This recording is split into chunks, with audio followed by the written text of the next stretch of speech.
Olá a todos os seguidores do Footstage, bem-vindos à nossa segunda entrevista. Hoje o nosso convidado é o professor Diogo Silva. Ele, para além de professor universitário, é também fisioterapeuta e investigador na área de fisioterapia.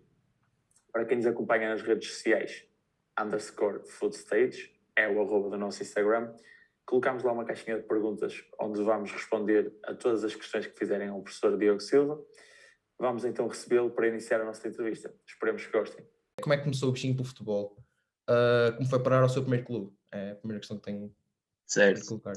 Acho que é uma boa questão para começar, não é? Eu sou filho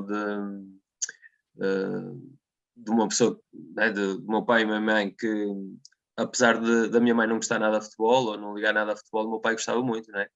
E eu tenho mais 2 irmãos e os 2 jogaram futebol também. Por isso, acho que foi por aí, né, pela convivência com os meus irmãos, que comecei a jogar futebol. Eles todos jogaram no Canidelo. Porquê? Porque nós morávamos a sensivelmente para 100 metros, né? Era o clube vizinho, né? Nós íamos todos a pé para lá.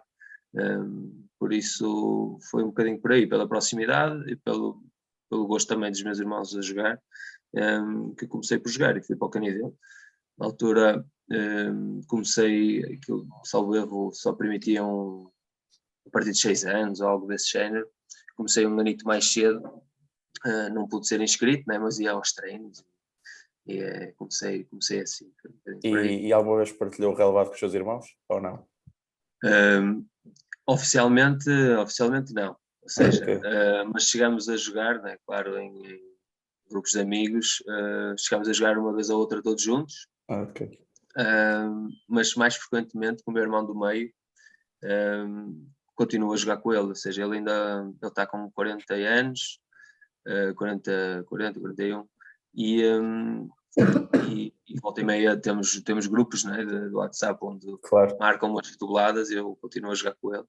E é engraçado que cada um de nós fazia uma posição diferente, né? O meu irmão mais velho jogava a central, e eu que jogava ao meio campo, e o meu irmão do meio que era ponta-lança. Era assim Só falta cada mesmo o posição. guarda-redes. Se calhar o meu pai, que não se mexia muito, já podia ficar. E eu tenho outra questão. Pronto, a formação, e nós nem, por acaso não encontramos a cidade, iniciou no Canidelo, mas sabemos que teve passagens pelo Boa Vista e pelo Candal. Eu queria saber, tendo em conta representar um clube como o Boa Vista, que a nível nacional era uma referência na altura, chegou a existir o sonho de se tornar profissional mesmo? Claro, aliás, até uma certa idade, nem pensava muito para além do futebol, né? Era só futebol. A gente tinha que ir para a escola porque, pronto, fazia parte, né? Era obrigatório, mas o objetivo era tentar ser profissional, né? E mesmo quando chegamos próximo daquela idade de chegar a sénior, né? Entrar para a faculdade e assim, ainda houve essa esperança, né? Porque ao fim e ao cabo é um objetivo comum, quase todos que começamos a jogar. Né? Sim, principalmente quem joga nos campeonatos nacionais, como foi o caso. E Sim. eu tenho, relativamente a esses campeonatos nacionais, depois achou que a transição de atleta de formação para atleta sénior foi mais fácil, ou seja, já olhavam com outros olhos, porque jogou nas nacionais, possivelmente tinha outra qualidade que os miúdos da formação da distrital não têm. Sim, eu acho que foi fácil a integração nos séniores, ou seja, foi uma transição relativamente fácil, porque tínhamos de facto um arcabouço já diferente, Claro. Era aquelas seleções distritais, campeonatos sempre com equipas muito fortes, mesmo nos finais de épocas íamos, por norma, quando estava no Boa Vista, íamos sempre ao estrangeiro fazer torneios internacionais com Borussia Dortmund, Lokomotiv, sei lá, Bordeaux, essas equipas que têm muita história em termos de formação, isso dá, de certo modo, algum arcabouço. Né? Claro que sim. E a transição foi relativamente fácil. Aquilo que eu notei mais, assim, entre aspas, o choque foi habituado a fim de semana em fim de semana. Vou jogar contra o Guimarães, vou jogar a Braga, vou jogar nas fases finais, vou ao Sporting, qualquer coisa assim, e depois, quando passas para uma realidade distrital, as equipas que tu encontras não são assim tão sonantes. Claro. E não é desprezar, mas às vezes quase nem te lembravas com quem é que ias jogar, né? Claro, Mas claro. quando ia jogar contra um Guimarães, um Braga, um Sporting, um Porto, tu a semana toda sabias contra quem é que ia jogar. Então, quando, nos séniores às vezes acontecia isso. Eu já não sabia muito bem contra quem é que ia jogar. Parecia que não tinha aquele... Começa a distinguir-se esse sonho de ser profissional? Sim, acho que aí começas a perceber também um bocadinho a realidade, que se calhar vai ser mais difícil, não é? Então começas a desenhar outros objetivos também, não é? É um bocadinho isso. Tenho aqui uma questão que é: qual foi o ano da formação que o mais marcou? Eu acho que o ano, sim, o ano é difícil, mas houve vários momentos. Sim, houve vários, sei lá, houve vários momentos, né? A mudança do Canidelo para o Boa Vista foi um momento, acho eu, marcante. Porque... Como é que foi a transição do Canidelo para o Boa Vista? Como é que sim, sim. Basicamente, no Canidelo, pronto, destacava-me dos demais, né? Mas a verdade é que se calhar destacava-me porque se calhar o nível não era assim tão elevado, né? Mas quando surgiu a oportunidade de ir treinar, fui fazer treinos à experiência ao Boa Vista, foi nos infantis de segundo ano. Rapidamente notei que o nível era completamente diferente. O nível, eu cheguei lá e os miúdos todos jogavam que se fartavam, né? E eu se calhar destacava um bocadinho em termos de a parte física, porque se calhar desenvolvi mais cedo e aguentava muito bem a parte física, né? Mas em termos técnicos, se calhar estava bastante esforços abaixo. Pronto, nessa altura tive a sorte, entre aspas, do Boa Vista. A equipa era muito forte, no meio campo estava muito bem recheado, mas havia do lado esquerdo havia um rapaz que é craque, que agora é profissional de futebol, vejam lá, mas naquela altura, por ser um bocadinho mais cheinho, se calhar não ter a parte física tão bem desenvolvida, foi o único sítio onde eu pude encaixar, foi médio esquerdo. E foi se calhar as opções mais importantes no meu percurso, porque me obrigou a jogar sempre com o pé esquerdo. E então, mas eu sou destro, não é? E então chego a dada altura, passado um ano ou dois, com uma facilidade muito grande em jogar com os dois pés. Isso nos anos seguintes acho eu que fez um bocadinho a diferença, porque se tivesse que jogar à esquerda, jogava à esquerda e fazia cruzamentos, passos longos, com facilidade. Já não escolhia, não tinha que puxar a bola para o direito para executar as coisas mais rápidas. Eu acho que isso foi um ponto muito importante. A pergunta que eu tenho também é: qual foi o treinador que o mais marcou? Pode ser a nível de formação ou então sénior, não sei. Sim, eu não consigo destacar se calhar diria 2 ou 3. Um muito importante foi o que me acompanhou mais anos no Boa Vista, foi o Mr. Almeidinha, que foi um ex-craque do Boa Vista, agora até salvo ele está como vice-presidente. E ainda mantemos contacto. Ele foi uma pessoa que eu retirei muita informação, não só de jogo, mas também eu acho que o futebol é sempre uma escola, não é? Muito da minha personalidade também fui pescar aquilo que ele dizia. Eu, naquela altura, e acho que foi sempre assim, tentava absorver o máximo, né, de quem já passou pelo profissional, né, quem já tem uma história recheada de bons momentos, então eu apanhava tudo o que ele dizia, a maneira de ser, de estar, o rigor, ao nível, sei lá, de horários, aquela resiliência de ok, toda a gente pode estar a vacilar, a falhar, mas deixe de ser o último a desistir, isso não existe, tu vais ter que continuar. Então acho que foi muito importante esse treinador, ele acompanhou em vários anos, foi nos infantis, depois nos iniciados de segundo ano, depois estive com ele também nos juvenis, acho que foi o que me marcou muito. Também adorei o Mr. Mário João, foi um treinador que se calhar em termos, sei lá, técnicos ou não tinha, se calhar, entre aspas, aquela escola, mas opa, sabia lidar com os miúdos de uma maneira espetacular. Pelo sorriso há histórias por contar. Sim, mil e uma histórias com esse treinador, porque ele jogou na altura do Eusébio também, e ele deixava-nos muito à vontade, ou seja, às vezes íamos para para finais, lembro perfeitamente, em finais contra o Sporting, num torneio lá em baixo no Alentejo, e os miúdos às vezes, né, miúdos novos, ficavam um bocado acanhados, uma final, nervosos e caramba.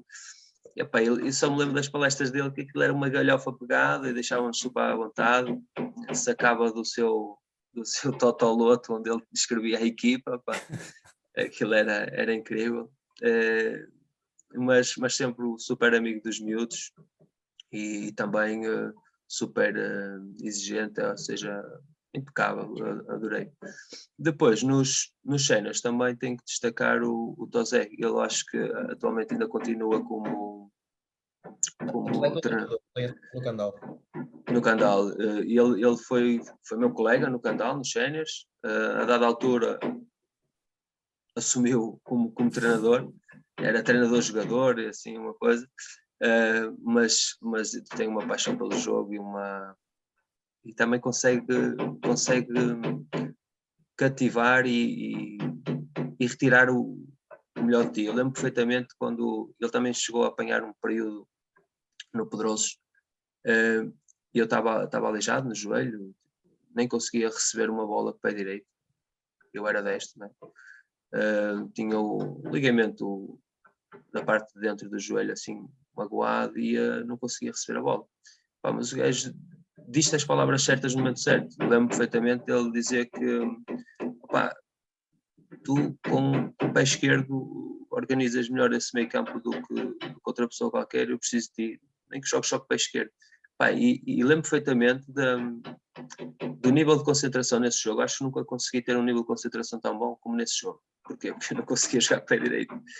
Então eu não podia Pela dar confiança depositada também. Sim, e não podia perder muito tempo com a bola. Eu, quando a bola estava a vir a mim, eu já tinha que estar a ver 2, 3 linhas de passe, porque, quer dizer, eu não conseguia andar para ali a fintar para a esquerda, nem fazer grandes maritangas. E então, ele era incrível, porque motivava-te de uma maneira brutal. Aí também acho que conseguiu colher os frutos desse processo na formação de passar a jogar mais pé esquerdo e assim foi muito vantajoso para a carreira inteira. Sim. Agora, associado mais à parte profissional, o gosto pela fisioterapia surge neste contexto futebolístico? Sim, sem dúvida. Aquilo que eu disse no início é verdade. Até para aí ao 10º ano, 11º, a verdade é que eu não tinha assim uma ideia muito bem da profissão que queria seguir, queria ser jogador de futebol, ponto final. Não é? Mas ao longo da minha estadia lá no Boa Vista, eu tive lá uma lesão mais chata dos isquiotibiais, nos músculos da parte de trás da coxa, muito perto do glúteo, e aquilo atrapalhou-me porquê? Porque sempre que eu subia de forma, sempre fazia mais jogos, o nível aumentava, a dor surgia e eu tinha que parar um pouco, fazer treino à parte, muitas das vezes treinava à parte, mas jogava ao domingo, depois andava os primeiros dias da semana mal, e aquilo arrastou-se ao longo de alguns anos, onde havia anos que eu estava um bocadinho melhor, outros nem tanto, mas tinha ali sempre alguma coisa que me chateava e a verdade é que nunca conseguiram resolver aquilo. Isso chateava-me, porque o pessoal pensava sempre, né? Pensam sempre num modo mais fácil. Quando não conseguem resolver as coisas, levam sempre, este miúdo, se calhar, quando chega a um nível, começa a vacilar, fica nervoso, ou não sei o quê, diz que está aleijado. E a verdade é que não era, ou seja, era uma coisa até muito simples de resolver. Agora, estando na fisioterapia, vejo que era uma coisa tão simples de resolver, era um desequilíbrio muscular, que agora há 1001 maneira de o avaliar, de o identificar, e há 1001 maneira também de o reverter. Ser uma coisa tão fácil e que se calhar em fases fundamentais, se calhar da formação, eu estava aleijado ou não estava a contribuir também, ou estava a jogar aleijado, que é sempre uma coisa que o público não vê, não é? Claro. Parece que aparentemente está tudo bem, mas muitas vezes joguei com dores, por exemplo, e isso começou-me a matutar na cabeça, não, quer dizer, aquilo que aconteceu comigo, eu não posso deixar que aconteça com outros, então eu acho que foi isso o ponto de viragem para eu dizer, não, tenho que ser fisioterapeuta porque tantos miúdos que se calhar tinham potencial para chegar mais longe, e por causa só de falta de competência, só de falta de rigor, Claro. entre aspas, Sim, pode ter comprometido várias etapas da carreira. Sim, por exemplo. Não é? Há momentos-chave, por exemplo, acho que é nos juvenis, quando tu deixa de existir as seleções distritais, não é? A seleção do Porto, Lisboa, por aí fora, para começar a seleção nacional. Não é? É um momento-chave. Juvenis é um momento-chave. Quando tu passas alguns jogos no estaleiro, quando era uma coisa que era tão fácil de evitar, criou aquela revolta, e ainda bem que criou essa revolta, porque pronto, agora encaminhei-me na fisioterapia, uma outra paixão a par do futebol. Mas eu tenho uma questão. Agora está na área e reconhece o problema, mas na altura chegou a equacionar que poderia ser realmente um entrave psicológico? Ou seja, será que eu tenho mesmo realmente alguma coisa? Por acaso não, porque eu sabia coisas que eu era forte, era em termos mentais. Okay. Uma pessoa com quem eu também não foi treinador nem nada, mas com quem eu bebi muito e de personalidade é tipo a minha figura principal, é o meu irmão do meio. Ele acompanhou-me no futebol desde sempre, era o meu segundo pai, ele levava-me a todo lado, e ele tem uma maneira de pensar também muito, muito forte, tipo, mentalmente muito forte. Quer dizer, nunca pensei que porque eu não tinha esse stress. Eu lembro perfeitamente de ir a um torneio em França, a passagem da meia-final para a final fomos a penaltis.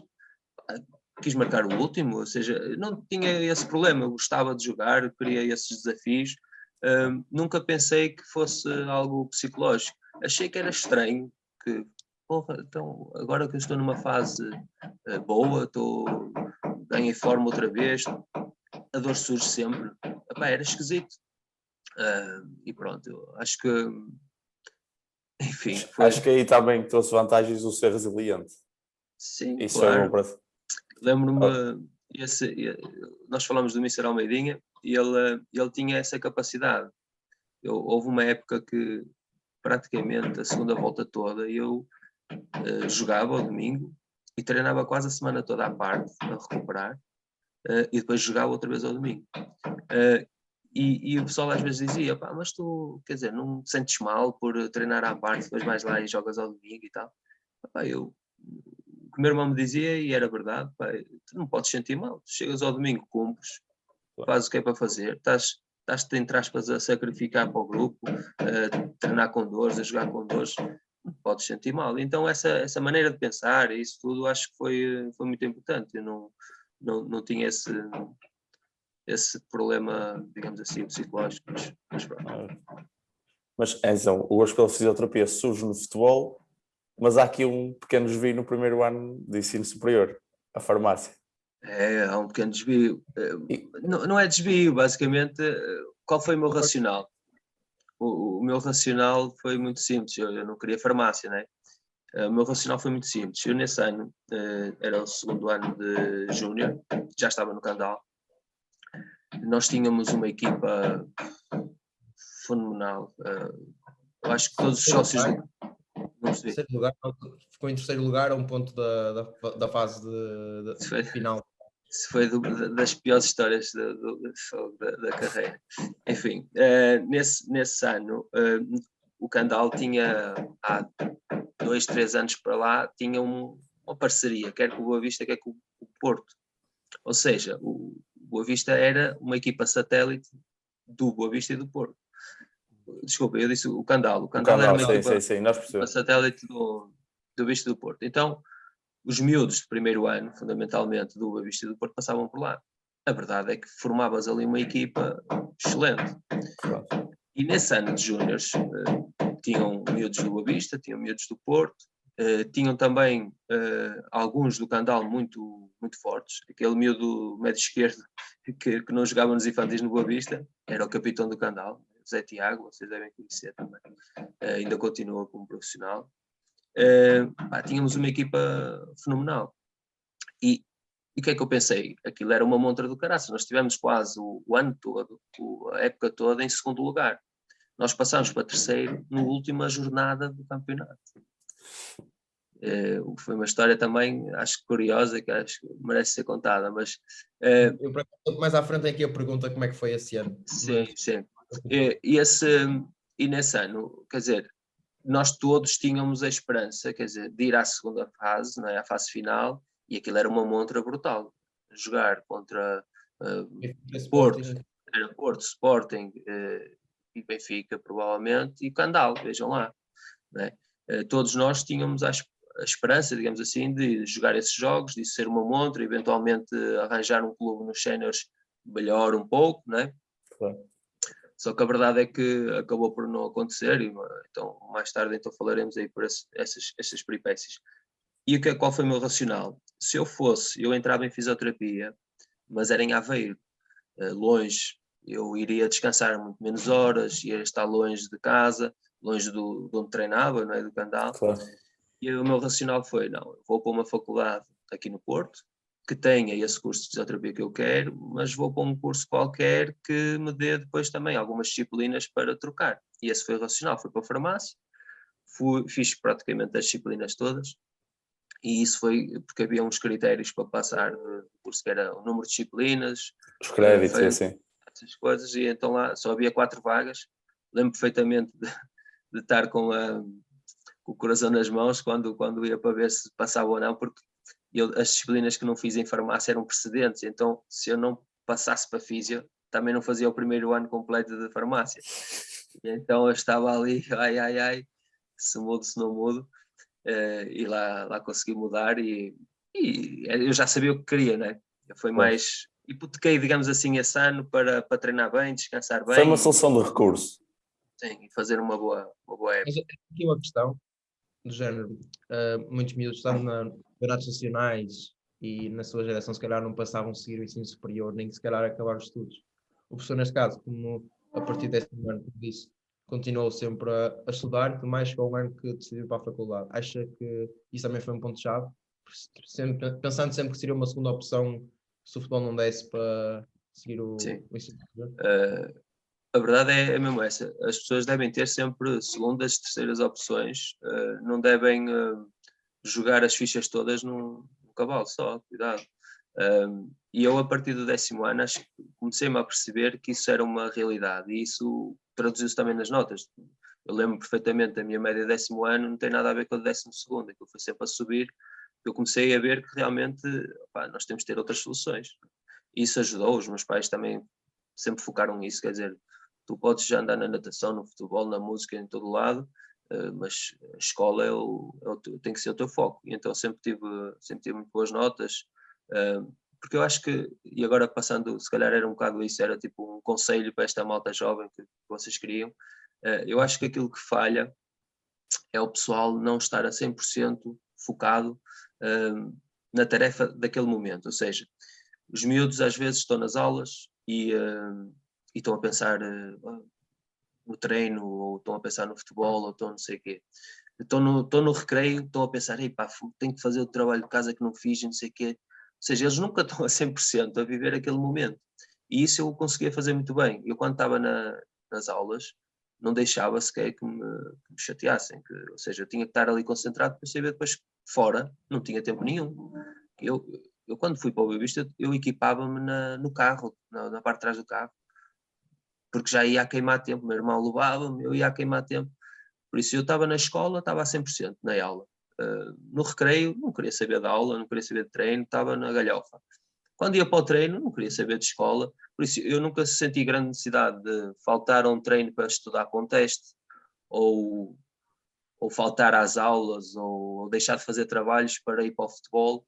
Eu acho que esse é o maior segredo, é o pessoal focar-se. Ok, estou na aula, nem permito que me chateiem, estou no futebol, não permito que me venham falar de escola, nem que esqueçam isso. Eu acho que tocou aí num ponto bastante interessante, não só para os alunos de ensino secundário, mas também para nós universitários, que às vezes nós perdemos o rumo, ou seja, temos outros estímulos, temos o telemóvel, levamos o computador e por vezes saímos da sala de aula mentalmente e depois perdemos muitas coisas por causa disso. E perdem o dobro do tempo, né? Porque Exato. se nós estivéssemos atentos na aula, quer dizer, reduzíamos drasticamente o tempo de estudo fora, não é? E então acho que esse é o segredo. Eu lembro perfeitamente de ter na faculdade uma colega, a Aurora, que ela era jogadora de futsal, era guarda-redes da nossa seleção. Muitas das vezes a convidei para fazer umas jogatanas de futsal e o pessoal ficava todo chateado porque ela defendia melhor que o resto, né? Mas pronto. Ela fazia equitação, futsal, tinha uma banda, tocava lá numa banda. Ela fazia 1001 coisas, não deixou nenhuma disciplina, fez aquilo tudo direito. Porquê? Porque ela era focada. Quando ia lá para tocar, ela esquecia tudo. Quando estava na aula, estava na aula. Eu acho que esse é o segredo para conseguirem conciliar tudo, porque é uma luta conciliar tudo. Claro. Teve algum professor na vida académica que o marcou ou não? Sim, lá está, também houve vários, né? Na licenciatura houve vários. Eu se calhar até é esquisito destacar um, né? Mas sei lá, para destacar um, se calhar destacava o Alexandre Lopes. Foi e é um colega que, em termos pessoais, é incrível, em termos profissionais é incrível. Estamos a falar de um terapeuta que faz a sua parte de fisioterapia no Hospital de Santo António. Ainda tem os seus domicílios, vai fazendo alguns domicílios, completa isso com a docência, com a investigação e sempre com uma genica, com uma vontade de um miúdo de 16 anos, 17, 18 anos. É incrível, ele não consegue estar parado. E tu olhas para uma pessoa dessas, só queres ser igual, tentar fazer igual, não é? E ele é brutal. E nunca me esqueço de ter acabado a licenciatura. Foi ele que... Ele é assim muito boa pessoa, é demasiado boa pessoa. Ele foi o meu arguente de tese. Eu lembro que ele fazia a pergunta, na arguência da tese, fazia a pergunta. Antes de ele responder, ele acabava por dar a resposta. E a gente só dizia assim, não, eu concordo com a sua opinião e tal. O gajo era incrível, ele era muito boa pessoa. Então, vou para terminar o curso e aproveitei e pergunto-lhe, professor, será que existe alguma empresa que trabalhe bem, que trabalhe só um paciente por hora, onde eu tenha o meu tempo para atendê-los, nem que seja domicílios? E ele também disse uma frase que marcou o meu trajeto profissional, que foi, por que não nós criamos o nosso projeto? O nosso projeto, eu ajudo-te. Neste caso foi eu, a Inês, que agora é minha esposa, e ele criámos um projeto de atendimento ao domicílio, onde ele, como não tinha muito tempo, passava-nos alguns pacientes, passado alguns anos já tínhamos as tardes cheias, e foi-se assim criando uma amizade, e agora mais recentemente até temos outros projetos em conjunto, não é? Por isso, se calhar destacava esse, mas é aquela coisa. Na licenciatura destacava esse, se calhar no mestrado já destacaria, sei lá, Andreia Souza, que foi também, foi minha orientadora, quer no mestrado, quer no doutoramento, é uma pessoa incrível, tem uma capacidade de trabalho que até assusta, né? Mas, e no doutoramento, se calhar um professor, não da área propriamente da fisioterapia, mas um professor também incrível, que foi meu orientador também, dois, aliás, o professor Rubinho, mas na área mais virada para o desporto em si, o professor João Paulo Vilas Boas é um poço de sabedoria incrível também.